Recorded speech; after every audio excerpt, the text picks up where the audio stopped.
toutes et à tous, j'espère que vous allez bien. Donc je commence la vidéo par remercier tous les nouveaux abonnés et toutes les personnes qui ont fait un don à la chaîne grâce au petit cœur en bas de la vidéo. Donc aujourd'hui, vidéo spéciale Halloween, on va coudre un porte-aiguille potiron. Donc ce porte-aiguille, bien sûr, peut servir comme porte-aiguille, on est d'accord, mais vous pouvez le faire de différentes tailles de façon à faire une petite déco pour Halloween et une déco fait main en tissu qui pourra vous servir plusieurs années de suite. Pour réaliser ce porte-aiguille potiron, il nous faut 2 tissus que j'ai découpés en rond de 13 cm de diamètre. Si vous n'avez pas de compas et que vous ne savez pas comment mesurer vos 13 cm, je vous laisse une petite astuce ici qui est sur une autre vidéo. Vous avez juste à regarder, c'est à reproduire avec un petit morceau de carton, c'est très simple. Donc il me faut ces 2 morceaux. Il va me falloir de la ouate. Il me faut un élastique de 20 cm. Donc moi j'ai mesuré sur mon bras. Donc si vous avez le bras plus fin, vous pouvez très bien prendre plus petit, hein. Vous mesurez et vous laissez bien au minimum 1 cm ici de chaque côté pour faire notre couture. Il nous faut également 2 petits boutons.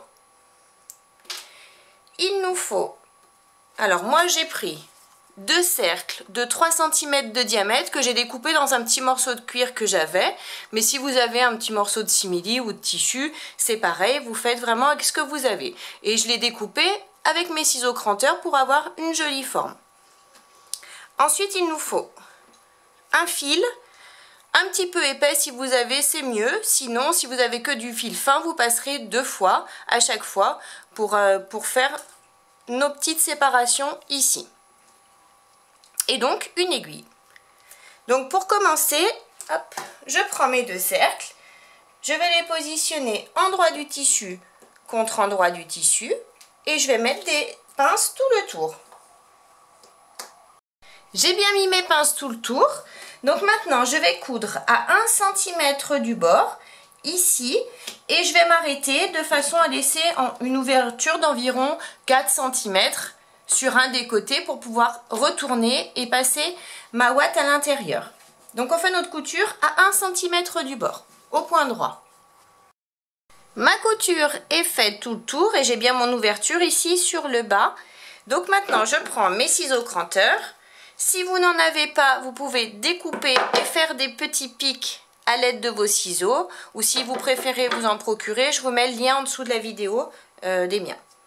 Donc on va cranter, mais on va pas cranter là où on a laissé notre ouverture. On crante uniquement là où on a cousu.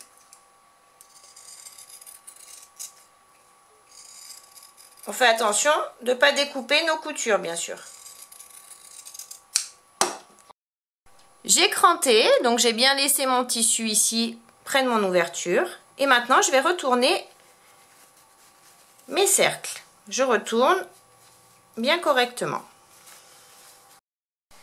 Voilà, donc j'ai bien retourné mes tissus, j'ai mon ouverture ici et je vais donc glisser ma ouate à l'intérieur. On va doucement. Il faut que ce soit bien dodu hein, quand même, hein, donc n'hésitez pas à en mettre.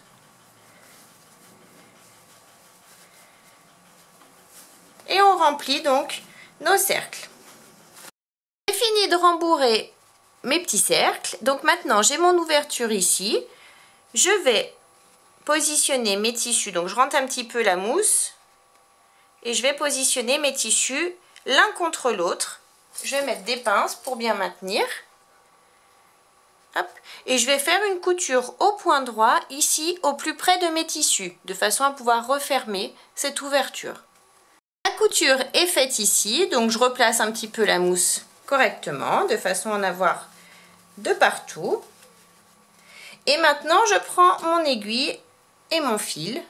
Donc j'ai fait un petit nœud au bout du grand morceau et je vais passer, donc je centre, je mets mon aiguille au milieu, je la passe de l'autre côté, on va doucement pour pas que notre fil s'en mêle. Hop. Et je vais faire une première boucle. Donc je repasse par-dessous. On essaye de repasser au même endroit, à ressortir au même endroit ici. On va doucement, on tire sur notre fil.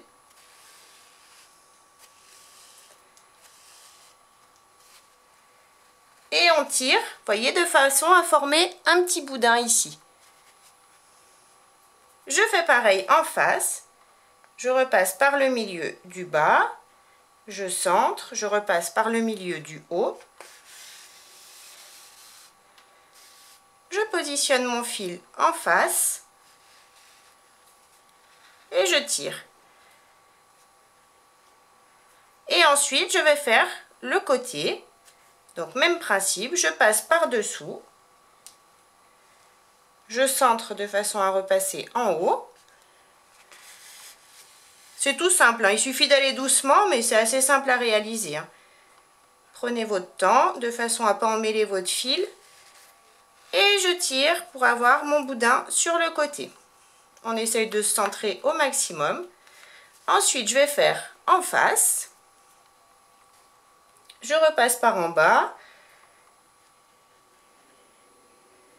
Je centre pour arriver au milieu ici.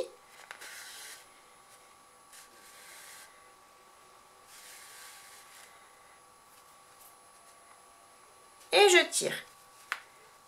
Et ensuite, je vais faire les diagonales. C'est toujours le même principe, hein. Je passe toujours par en bas. Je fais ma boucle. Et je tire sur mon tissu.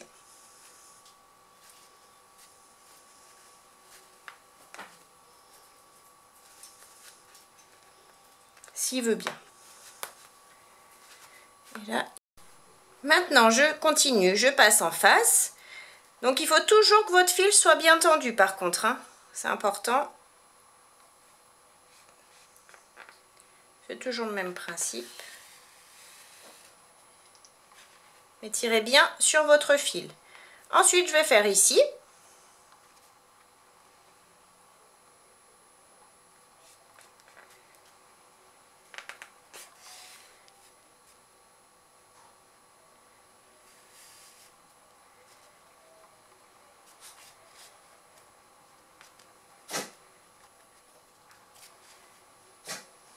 Je fais en face.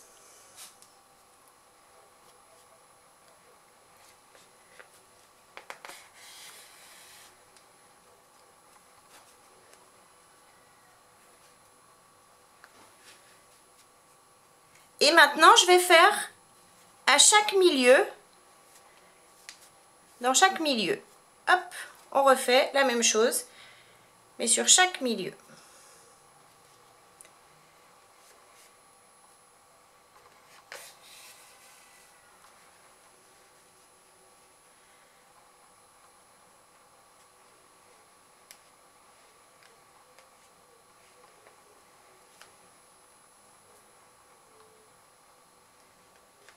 Hop. Voilà.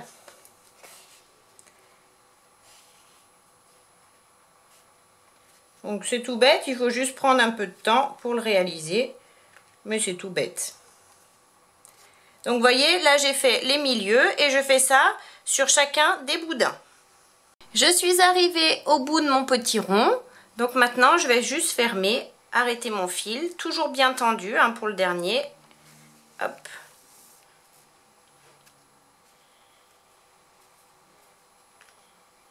On tire dessus.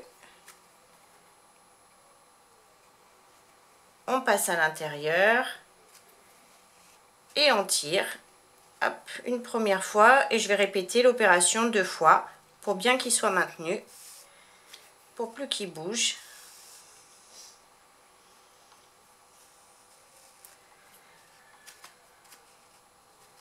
Et je tire bien à fond. Donc j'ai bien arrêté le fil de mon petit potiron. Maintenant, je vais prendre mes 2 petits morceaux, mes 2 petits cercles de cuir ou de simili. Donc moi, vu que c'est du cuir, c'est un petit peu épais. Donc du coup, je vais juste hop, percer le milieu. Voilà, avec une petite pince. Je perce les milieux. pour pouvoir passer avec l'aiguille plus facilement. Si vous n'avez pas de pince et que vous utilisez du cuir ou du simili, vous pouvez percer avec un poinçon ou avec un petit vis, un petit clou. Vous pouvez percer de plusieurs façons. Donc ce sera plus facile pour passer. Donc maintenant que j'ai percé mes deux morceaux de cuir, je prends un bouton, je prends un morceau de cuir et je reprends mon fil, mon aiguille, je passe sur le milieu, je ressors ici. J'ai fait un nœud au bout de mon fil. Il n'arrête pas de s'entortiller. Voilà. Et maintenant, je vais passer dans mon petit morceau de cuir.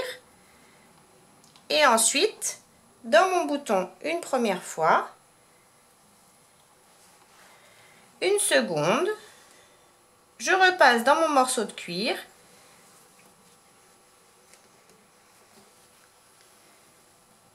Voilà, je tire dessus de façon à bien le positionner au centre de mon potiron. Une fois positionné, je vais passer dessous et je vais faire un point pour arrêter le tout. Voilà, j'ai bien cousu mon petit cercle et mon bouton. Maintenant, je prends mon élastique, je le mets le morceau l'un contre l'autre et je vais faire juste une petite couture ici au point droit à 1 cm des élastiques. J'ai bien cousu mon élastique, donc vous voyez j'ai ma couture ici et moi je vais positionner mon élastique comme ça, ici. Donc d'abord je passe mon aiguille dans le milieu, je ressors, j'ai fait mon nœud au bout de mon fil. Je ressors, je vais positionner, je vais prendre mon élastique, je positionne mon aiguille dedans, je tire, vous voyez, de façon à le placer au milieu.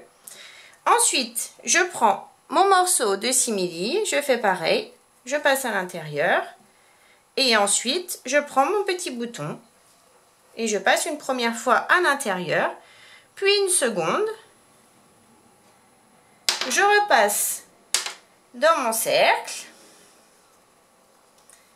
et je repasse, vous voyez, ça se positionne comme il faut, et je repasse dans mon élastique et ensuite je ferme le tout. Donc je repasse sur le milieu, s'il veut bien. Voilà, je ressors. Et je ferme le tout. On va doucement. On a notre élastique, on tire doucement. Et on fait notre boucle pour fermer. J'ai bien arrêté ma couture, donc mon petit potiron porte-aiguille est terminé. Donc vous voyez, c'est très simple à réaliser et comme je vous le disais au début de la vidéo, vous pouvez faire de différentes tailles, des cercles beaucoup plus gros, de façon à faire une petite déco pour Halloween. Donc j'espère que la vidéo vous a plu. N'hésitez pas à mettre un j'aime, à vous abonner à ma chaîne et à mon groupe Facebook Le Monde de Mélou. Et en attendant, je vous fais plein de gros bisous et je vous dis à très vite pour une prochaine vidéo. Bye bye!